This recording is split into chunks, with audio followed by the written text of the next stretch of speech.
We are being joined at ringside tonight by none other than Heath Slater. Oh, come on, people, give Michael a break. He's still thinking about the dog food. SmackDown has a reputation of being one of the worst shows of the week, but we got a few cool things during this episode, especially this dude looking at your soul. I don't know what he sees in my soul, man. I don't know what he sees in my soul. Damn, it's good to be back! Welcome, everybody, to a brand new episode of Greatness of SmackDown. Now, I know that SmackDown has a very bad reputation and it's not the best wrestling show. Honestly, I like it more than NXT. You can tell me about it in the comments below. But people, I do think that this episode was kinda decent. I mean, after all, I got even more excited about The Fiend versus Goldberg. Not only because of the match, how big it is, but because Goldberg is very limited. Bray Wyatt is a weird wrestler in a way that all of his matches are story-driven matches.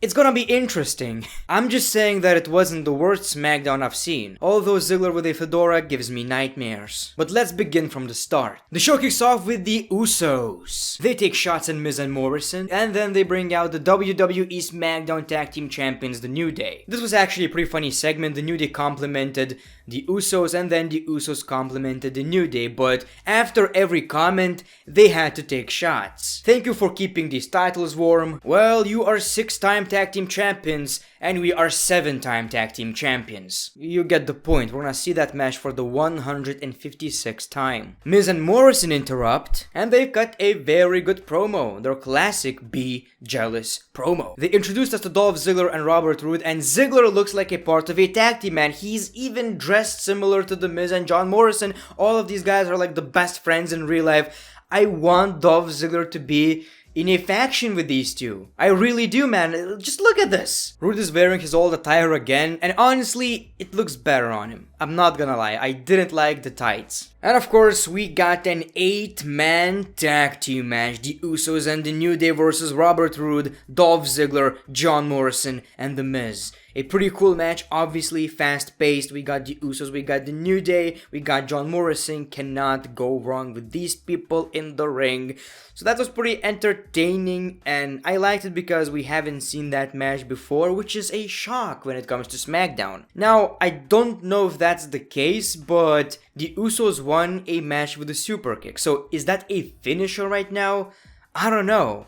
It should be a finisher in my opinion, but they've been doing this move just regularly for so long, it just doesn't make any sense at this point. At this point, it's kinda ruined already. For people like Dolph Ziggler, it should be a finisher. For people like the Usos, I don't think it should be a finisher at this point. It felt kinda weird.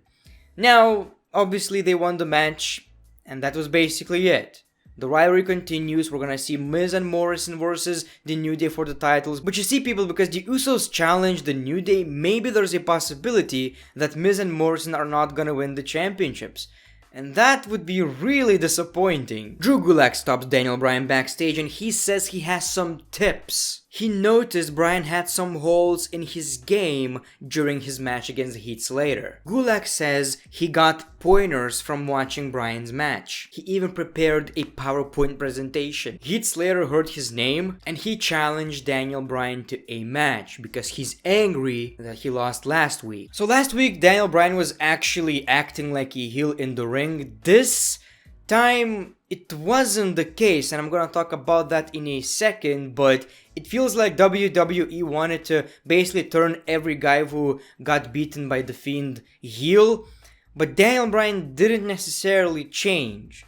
I'm not quite sure what's the story right here. Maybe it will change, but as of right now, Daniel Bryan is still a babyface. We see Tucker confronting Mandy Rose. Obviously, he's angry that Mandy betrayed his friend. She didn't necessarily betray him because it was just, weird circumstances, but Tucker doesn't think so. Apparently, it was Dolph who sent some kind of a text, but none of them actually know that. And Deville says that Dolph Ziggler is more of a Mandy's type anyway, and I loved the crowd reaction. People booed the crap out of it.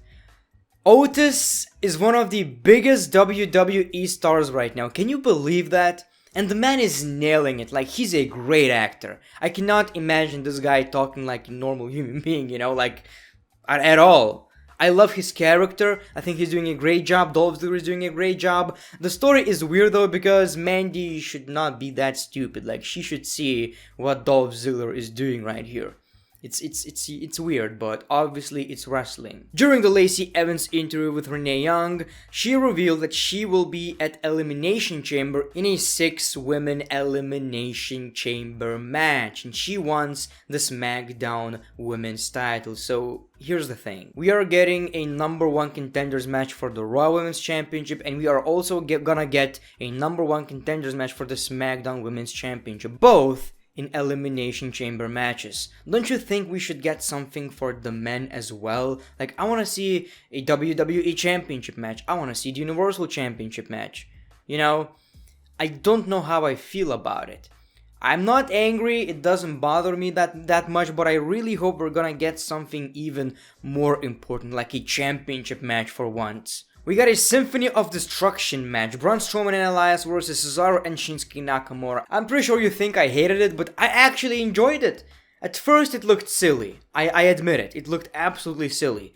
But probably for the first time in this kind of a match, I saw extreme spots that I've never seen before. For the first time I've seen weird spots that were actually pretty good. I'm not gonna lie, I actually liked it. It actually looked like a silly pay-per-view match. It was that good.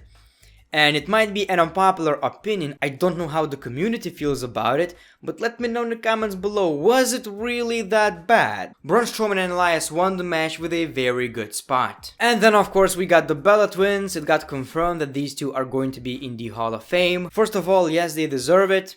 Obviously, like, look at the Hall of Fame. Some of these people are not even wrestlers. Obviously, they deserve to be in the Hall of Fame, especially Nikki Bella. She's like the longest reigning Divas champion. Except she's not. I'm the longest Divas champion, but that doesn't matter. WWE always changed the history, so it's okay. So she's the longest reigning Divas champion. And she obviously deserves to be in the Hall of Fame. I just didn't really understand the point of this segment. These two are pregnant, which is great. And in my opinion, they were here just to advertise Total Bellas. That's it. It's obvious, honestly, yeah. But I did like the Daniel Bryan appearance with his daughter, and that was actually pretty sweet. And that's when we got Daniel Bryan versus Heath Slater. Very quickly, obviously Daniel Bryan won the match, and that was basically it. So it feels like they don't know what to do with Daniel Bryan. He's basically in a rider with Heath Slater right now. Yeah, I know, it's weird. But obviously they will figure that out, and hopefully he's getting a big match at WrestleMania. I really don't want Daniel Bryan to get lost. Mandy Rose is waiting for her car, but Dolph Ziggler offers a ride together. She agrees, and Otis is looking angry. It still bothers me to this day that Otis didn't get to smash. My man Otis didn't get to smash. I don't know, man. It's disgusting.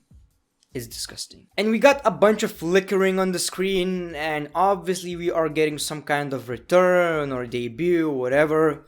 I have a few predictions, but I'm gonna let you know about it on Greatness of Wrestling. We got the #1 contenders match for the SmackDown Women's Championship at WWE Super ShowDown. Naomi versus Carmella. Thankfully, Naomi wins the title, so we are getting a very huge match at WWE Super ShowDown. Obviously, people want to see that match at WrestleMania. I don't necessarily want to see Naomi versus Bayley at WrestleMania. I don't think it's that big of a match, but people wanted to see Naomi winning the championship at WrestleMania. I would prefer Lacey Evans, honestly, but that would be pretty cool as well. But it's happening at WWE Super ShowDown, so I don't want you to get your hopes high because it may not even happen.